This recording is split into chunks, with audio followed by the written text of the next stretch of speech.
Hello and welcome back to For the Very First Time to the channel. I am Will and today I am here to talk about books I'd save if my house was burning down.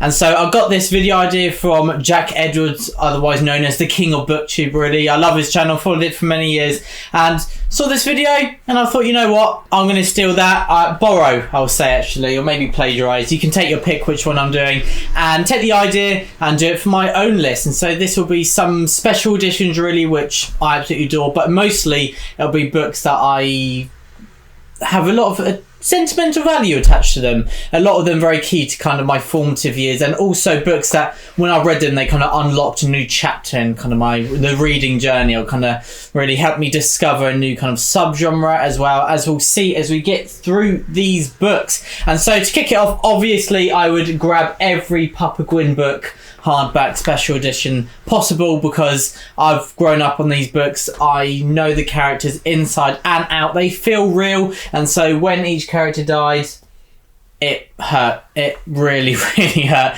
Many tears were shed over this series, and yeah, as I said, the characters feel so real because we've discussed them over the dinner table so many times. And yeah, I've had that kind of rare pleasure of being able to talk to the author, the Papa Gwyn himself, so many times about these characters, and yeah, quiz him about all their backgrounds, all the past that don't fit into the spacing in the books, because obviously authors, they have so much background information about the world and the characters that they just can't fit it all in, but they know it in their heads. And so yeah, I know all of that as well, so absolutely love every single word of these books, of the Faith and the Fallen, of Blood and Bone, and the Bloodsworn Saga. So I think my hands would be pretty full carrying just them out, because they are chunky books. But let's say I had time to come in and save some more books from the fires. I would get To Kill a Mockingbird by Harper Lee. This is not an original pick really. This is one of the most famous books of all time, and it doesn't mean that I didn't love it as well, because this was so integral to me. I read Papa Gwyn's books again and again. I just finish them and then start again, on repeat. The same with The Belgariad by David Eddings. And then when I read To Kill a Mockingbird, I realised, there is more to reading. Yeah, so there is more to reading. I read this when I think I was probably, I don't know, early teenager, and yeah, opened my eyes to what else books could be as well, that it's not just Papa Gwyn's books, there's more out there. And the characters in here are so powerful. I love how it really speaks to you on a philosophical level as well. And it's a coming of age story. It's about growing up, and it's also about staying a true self, fighting injustice, which are themes that really jump out at me. And they struck a chord, and they still do. And they obviously do to so many people, and that is why To Kill a Mockingbird has been so successful. And yeah, I would definitely try and find it to save it from the fires. Next up, I have Assassin's Apprentice by Robin Hobb. This is a book that just... the Realm of the Elderlings as a series as a whole is a series that just... I think of it with such emotion, such sentimentality, because these characters they really just impacted me so much, and the reading journey was absolutely incredible. I think I read the 3 trilogies that Fitz is in 2 months or 2.5 months, and I was sobbing by the end of it. And so I'm holding this up, but I'm representing the whole series. And it all begins with Assassin's Apprentice. I love the characters. I'm a character-driven reader. This is a character-driven story. And so a few people say that this series is a bit slow, but if you don't mind that because you're a character reader, I think this will be the absolute perfect series for you. And Robin Hobb, she is probably the best, or amongst the top 3-4 authors I've had the pleasure of following with the craft of characters. And I love her prose as well, very fluid, very easy to follow, and it's quite enchanting really. It's kind of got that majestic quality to it that doesn't detract you from the story, but you know that something incredible and rare is happening, and you know to make the most of every single word as it sinks in. And it's an incredible series, and another one where it's probably not the most original because so many people know it and love it, but I'm jumping on that bandwagon, and I would save Assassin's Apprentice. And then next up, some Arthurian work, and this is The Winter King by Bernard Cornwell. I absolutely love Arthurian legend, the evolution of Arthurian mythology. I chose to do it as kind of a dissertation style essay at college. I chose to look at the evolution of the Arthurian legend. And Bernard Cornwell actually answered an email of mine telling me about his inspirations for The Winter King and the Warlord Chronicles, which still to this very day blows my mind away. And that probably has something to do with the sentimentality attached to this. But also, I love Arthur. I was addicted to the Merlin program when I was younger, and then also the films as well, and all the spin-offs and all the different takes on the Arthurian legend. I've absolutely adored over the years. It's been something that I've loved, as I said, since a child, and it continues to today, and I cannot see that changing anytime soon. And this is probably the pinnacle, in my opinion, of Arthurian legend literature. The Warlord Chronicles in general is just absolutely incredible, and I would make sure to save this series, and Derval will always have a special place in my heart. And yeah, I love Derval so much, and the surrounding cast and the world that we explore is absolutely incredible. And now some more historical fiction. I have Gates of Fire by Steven Pressfield. This is a standalone about telling how did the Spartans and their allies get to Thermopylae and the context. But within that epic battle of Thermopylae, which people know as 300 probably more commonly now, that 300 where the Spartans held the pass against 1 million of the Persian army. A bit more complex than that, but that's what it's been boiled down to. It tells that story, and that is kind of the epic scope, but within that you've got a more intimate story, one that is driven by kind of initially a pursuit of vengeance, but then it becomes about identity, belonging, purpose, and this kind of camaraderie that they didn't expect, as we hear this as a chronicler's tale from a survivor who isn't a Spartan, but they were there, and they are intertwined with the fates of the Spartans who were there. And it is a beautiful story. Steven Pressfield, his prose for this is absolutely incredible. It is from the very first page. It has got such character and identity to it that you are sucked in right away. And also this is a hardback edition, obviously, of Gates of Fire that was gifted by a patron over in the Brothers Gwyn. So Jen, thank you so much for this, and yeah, it'll be one that I save from the flames if I get the chance to. And then next up, going back to some fantasy, I have The Blade Itself by Joe Abercrombie. This is the first grimdark I've read, so kind of quite integral to my reading in the last 2-3 years, as it's opened those doors. And also it's one of the best books I've ever read, because Glokta, Jezal, Logan, Pharaoh, Bayaz, they are all amongst the best characters I've ever had the pleasure of following across the page. The character voice is so kind of unique with each perspective that you follow in this multi-POV book. And Joe Abercrombie, I love his dark humour. You feel bad for laughing, but you can't help but still do it. And yeah, it's a very dark book in many ways. The characters, there are no heroes here. Sometimes it seems like an act of heroism, but really, if it is, you can look and really it'll be driven by kind of self-preservation, survival, or usually just a mistake. And I love how there's kind of that satirization of people at the core of this story, and how Joe Abercrombie sucks out the heroism, which is such a kind of key theme as I have had previously experienced in the genre of fantasy. And he sucks it out and just goes against all of your expectations in The Blade Itself. And yeah, this is a nice special edition as well, so yeah, I'll definitely try and save this. And then, what do I have next? That is a good question. I have The Hobbit. This is the first book that I remember loving.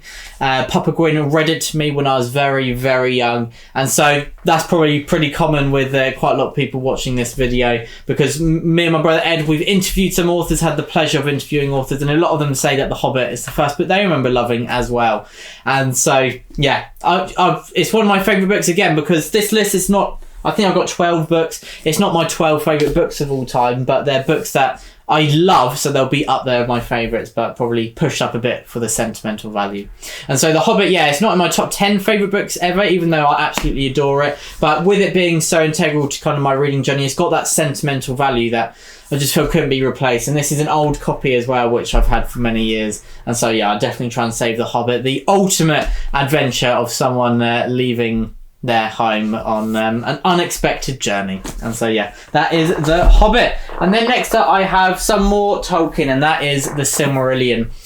Weirdly, it feels really odd saying it, but I feel more excited talking about The Silmarillion than The Hobbit or Lord of the Rings. And that does feel wrong, because I do acknowledge The Lord of the Rings is probably better. It is a lot better written, because it's a proper narrative, a story that flows, and with the whole concept of the characters is fully explored. But there are parts in The Silmarillion that, I don't know, when I think of Tolkien's works, they're just the first moments that I think of. Beren and Luthien Fingolfin, Fëanor, the Silmarils. It just all leaps off the page, and I can remember it so vividly. And I absolutely adore the Silmarillion. I've read it 4 or 5 times. I think it's probably the book I've read the most, other than Papa Gwyn's books. And so yeah, it's got that kind of title holding that as well. And this is another special edition because usually you can see a correlating factor between favourite books and the nicest editions you've got of books, because I hunted out for a nice special edition of the Silmarillion, and I couldn't resist when I saw this one. And yeah, this is a book that has made me cry so much, even on rereads where I know exactly what's going to happen, and still the tears flow and I weep when terrible things happen to the characters, because that is something that happens far more in the Silmarillion than Lord of the Rings. Tragic things happen to the nicest characters, the ones that you love so much. And yeah, Tolkien is not afraid to bring great trauma and tragedy and trials and tribulations upon them. And so yeah, that is the Silmarillion. And then away from some Tolkien, but someone who was inspired by Tolkien, I have The Way of Adan by Philip Chase. This is an awesome book that mixes kind of the classic fantasy with contemporary fantasy. We've got the kind of classic fantasy with kind of the prose, the approach to nature, that kind of ethereal feel to the language and the narrative, but more modern in a sense, because the characters are far more complex, they're multi-dimensional, you're not quite sure who's good or bad. There's a few that you do know, but there's many that fit in the middle, and it's not good versus evil. The sides are more complex in that way. You've got good and bad people on each side, as is the case in real life as well. And so yeah, that is The Way of Adan. But I've chosen it as a book that I'd say because it is the first book that has my name in the front for quotes, because I was very lucky to have early access to The Way of Adan. And so yeah, my quote is in the front just there, just below my brother Ed's. And yeah, so it's got a lot of sentimental value because of that. It's crazy to see my name on the page, and it's an absolute honour to be there for a book as brilliant as The Way of Adan. And so yeah, I would definitely be getting that off the shelves to save from the fires. And I just have 2 to go now. I have The Road by Cormac McCarthy, one of my favourite books of all time, one I've read multiple times, and yeah, this is a special edition. Surprise, surprise. I'm probably getting boring saying that this video now. But The Road, I love Cormac McCarthy's works, and I was toying with choosing Blood Meridian or The Road, because I probably do prefer The Road, but Blood Meridian, I have sunk so much time into researching that, and probably know, other than my brother Ed, who probably knows even more about Blood Meridian because that's like his specialism. But yeah, I've read so much about Blood Meridian. I've written essays on it, done deep dives, and still I love it and love it and love it. Never got bored of it for a second, and that is a sign of a book you absolutely love. But I think that I do prefer The Road. It is something I love.